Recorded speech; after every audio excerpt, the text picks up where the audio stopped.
I'm Joe Twitchell, class of 1956. There were movies every Saturday afternoon when there wasn't a football game or whatever, and the whole school would sit in the auditorium, and I hated watching movies because I got terrible headaches.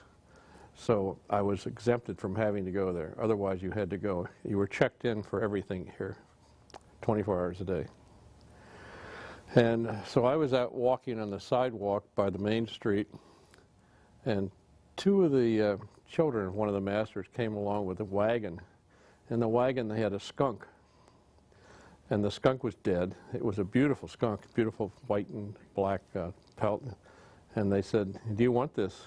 I said, "Sure." So I took the skunk, and the only place I could find to work on it was the loading platform outside the memorial building.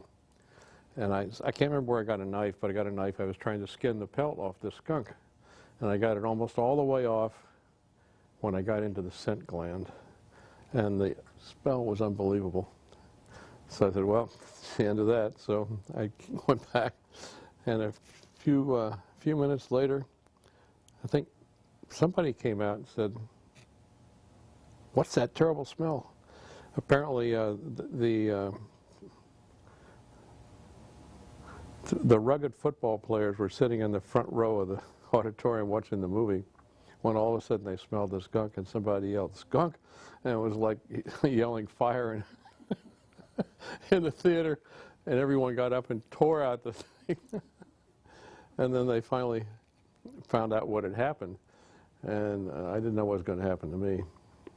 I got back to the Saxon house again, and about an hour later the phone rang downstairs. And Mr. Pigeon says, "Twitchell, Mr. Miriam wants you." And Mr. Miriam was sort of the headmaster's right-hand man, the enforcer. So not as much of an enforcer, but he knew everything that went on. So I go down to pick up the phone. I thought that sure I was going to get thrown out of school. As Mr. Miriam said, "Joe?" I said, "Yes, sir." "How do you smell?" I said, "Not too great, sir."